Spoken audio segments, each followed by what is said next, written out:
All right. How you doing, everyone? I'm Russ Salzberg, and once again, I want you all to listen up here and get a load of this. And I'm not going to do any dilly-dallying here. I'm going to get right to the point.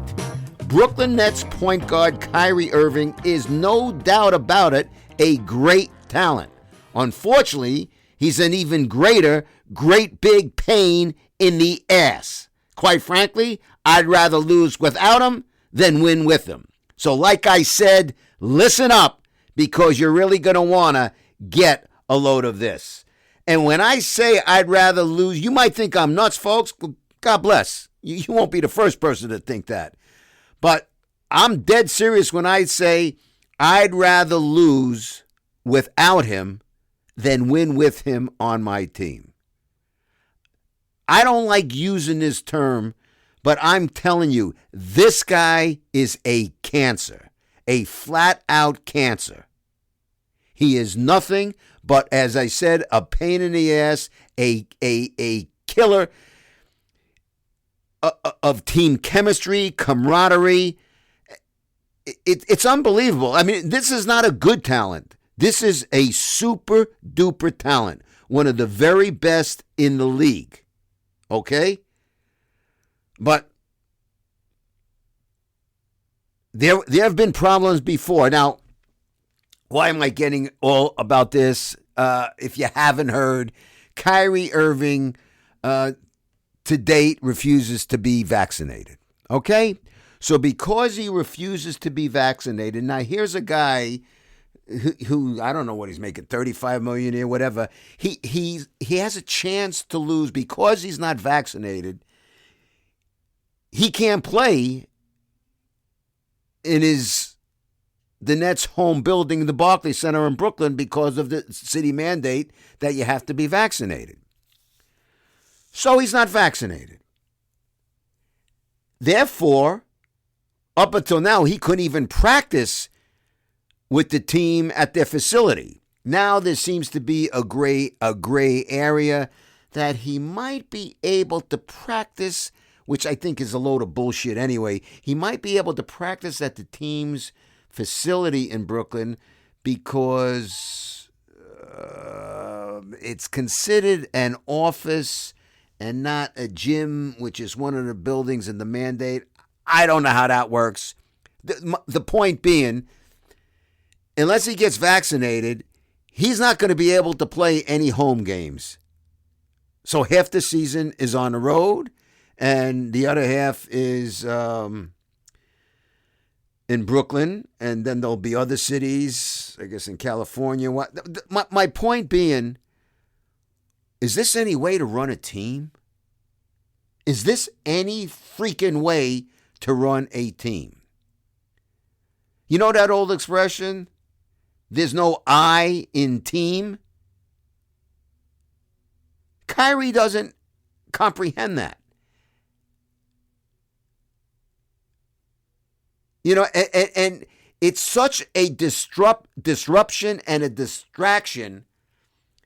And, you know, he could say, well, I don't mean to be that. Of course you mean to be that, because you're a selfish pain in the ass. He could say all the bullshit he wants. You think Kevin Durant, who, you know, him and James Harden, two superstar players. I mean, they have a superstar triumvirate there in Irving, KD, and James Harden. Kevin Durant. And he's screwing it up. And don't give me, anybody who wants to give me this crap about, well, let's talk about his principles and his character. You could stick his principles and his character straight up his keister. Okay? He talks about how he's interested in humanity and other causes. God bless. That's fine. But you know what? Nobody would give a shit what you had to say. Nobody would care what you had to say. Nobody would give a plug nickel for what you had to say if you weren't a basketball player. So your platform and your mandate and all that shit starts with basketball. I've said this for years. You've heard me say it on previous podcasts. The one thing, the difference with some of the players from the past to now, and I'm talking about the great ones. I'm talking about Michael Jordan. I'm talking about Charles Barkley. I'm talking Magic Johnson. All of them. Kareem Abdul-Jabbar. But I mentioned Magic and Michael and Sir Charles for a reason. Those three made a fortune, just a boatload of money, from marketing and promotions and spokesmen and Shaquille O'Neal the same way, fortunes of money, and continued to do so. But here was the difference with those guys. They all knew it all started with basketball. They all knew that they were basketball players first. Don't give me this holier than thou, I'm doing it on principle. And then people conflate it. Well, Kyrie is a man of principle. He does I don't care what he does for humanity. God bless him. I'll pat him on the back. But you're a basketball player. You're part of a team. Act like a freaking part of a team. You're supposed to be a leader. Look, he started his career in Cleveland. He ended up having to leave. Why did he have to leave? Because he didn't like sharing the stage with the greatest player in the world. Okay? LeBron James. Didn't like that. Then he went to Boston. They thought they hit the jackpot. Instead, they went to the shithouse. He was a 2-year pain in the ass. Now he's with the Nets. And let me tell you, the reason he's with the Nets, anybody can tell me whatever the hell they want. The reason he was with the Nets, because the Nets wanted to make damn sure they got the best player in the world today in Kevin Durant. And part of it was Durant wanted Irving. So that's what they got. Kevin Durant, how do you think he feels when everybody's got to come to him all the time and ask him the question? And you can't blame him. People want to know what Kevin Durant thinks. They want to know what James Harden thinks. It's a distraction. It's a distraction for the players. It's a distraction for the organization. It's a distraction for head coach Steve Nash, for GM Sean Marks. It's a distraction for everybody. It's a freaking distraction for the National Basketball Association.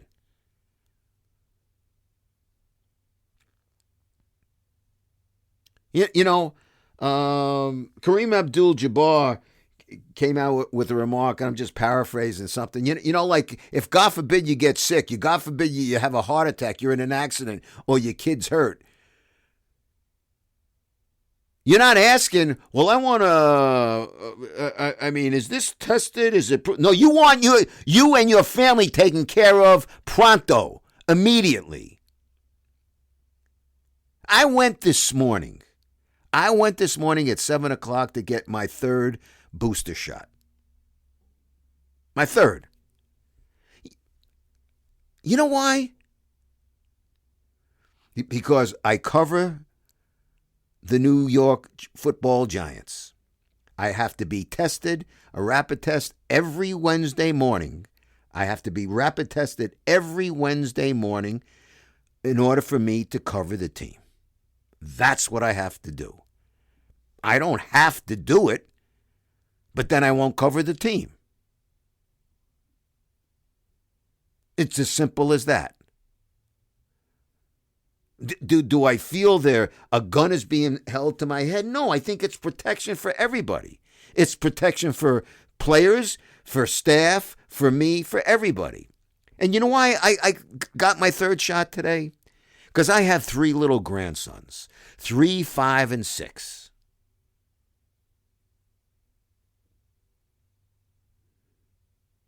Okay? They'll be 4, 6, and 7 within a few months.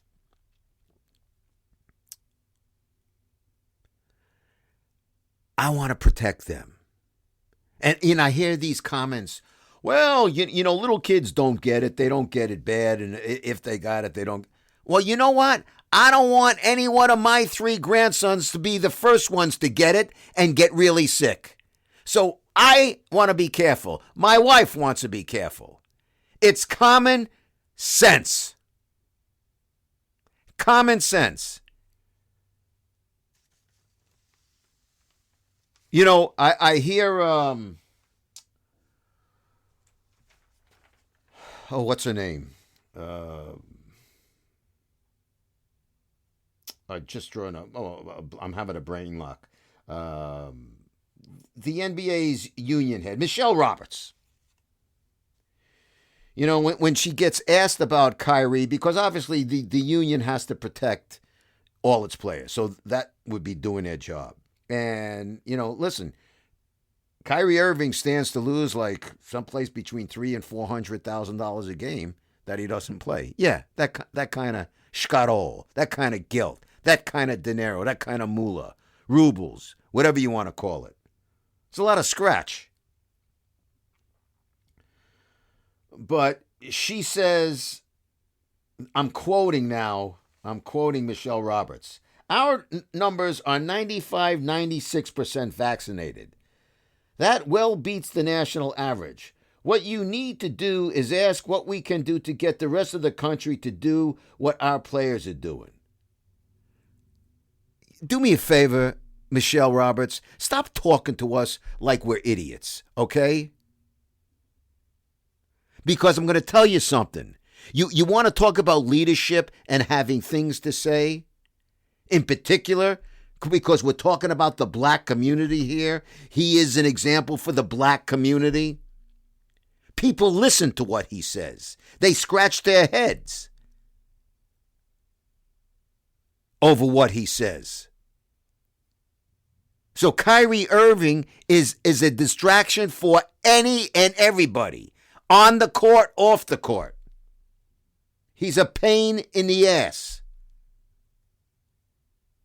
I don't want to hear about his humanity. And then people could say to me, well, Russ, give him credit.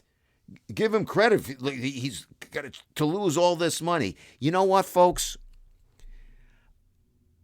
When you get so much money, unfortunately, a lot of people forget what got him there and what the value of it is. It's nice to be in a position. I wish the hell I was in a position for not showing up for work and being able to lose $300,000, $400,000 every time I was supposed to do a show because I didn't show up for work.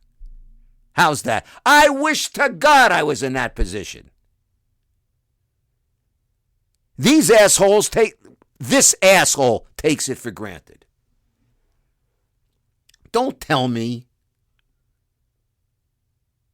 Don't tell me, how wonderful a human being and for the community. I know he bought George Floyd's family a home. Oh, okay. Listen, I'm not conflating the two. George Floyd should not have died, okay? But George Floyd was no good guy. No good guy.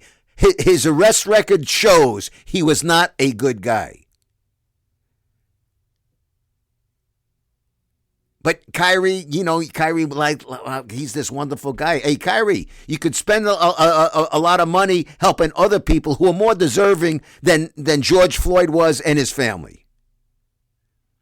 Stop this. We're talking about a freaking basketball player.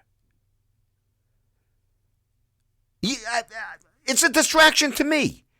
There's so many things I could talk about today. I could talk about football. I could talk about the Major League Baseball playoffs, postseason. And the more this shit piles up, the more it aggravates me. I mean, Kyrie could play his first preseason game tonight, I believe, in Philadelphia. We'll see what happens. This being a Monday morning. But it boggles my mind, and it boggles my mind that people listen to this shit. I watched an interview. I don't know, it was a month or so. I don't remember exactly when. It was on HBO. Bob Costas was interviewing Charles Barkley, and Charles Barkley didn't pull any punches. He basically said any athlete who doesn't get a shot is an asshole.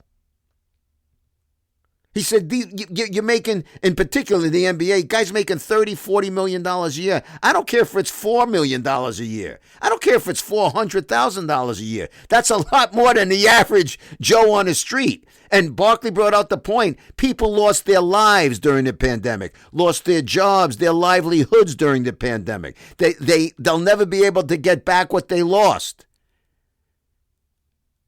And you don't want to take the vaccine. And I'm not going to get into left, right, political, because this whole thing has become a political basketball, if you will. Call it a basketball, football, whatever the hell it is. Common sense says take care of yourself, take care of your family, get vaccinated. Kyrie Irving wants to put an end to this.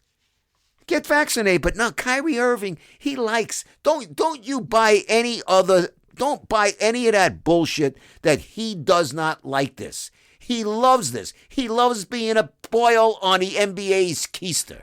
Well, you know what? I say when you got a boil on your ass, you need it lanced. Get the hell out, Kyrie Irving.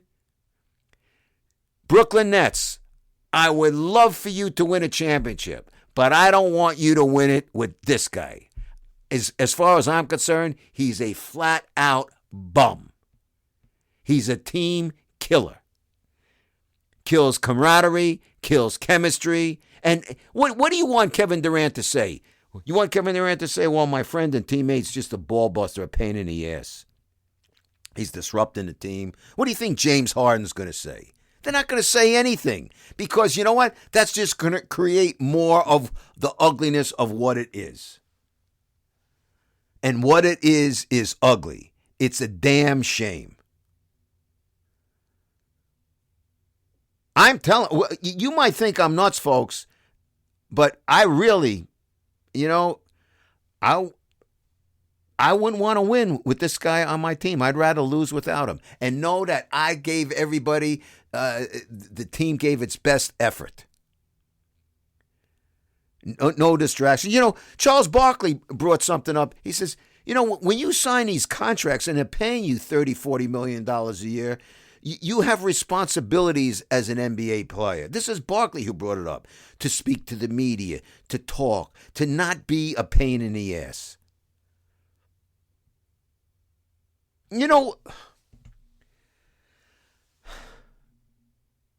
He's always been as when Kobe Bryant, let Kobe rest in peace. When Kobe Bryant died, a lot of people felt terrible. I felt terrible.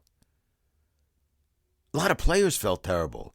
But Kyrie walked away. He walked out of the arena and couldn't play that night and just left.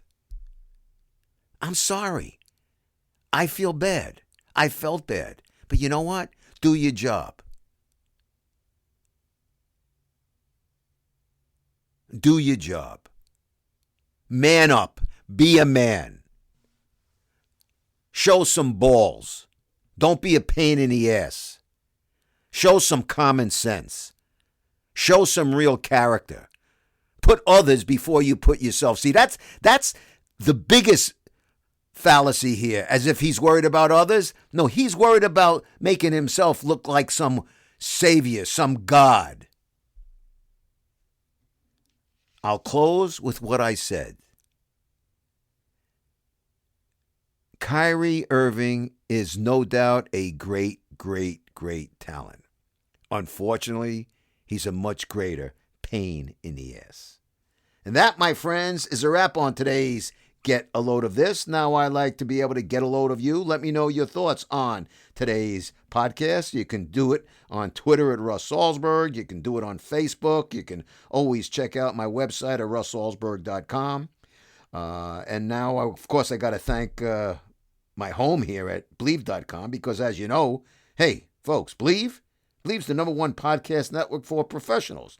But above all, I got to thank you, the people out there, because without you, the good people out there, I'd have nobody in here to be talking to.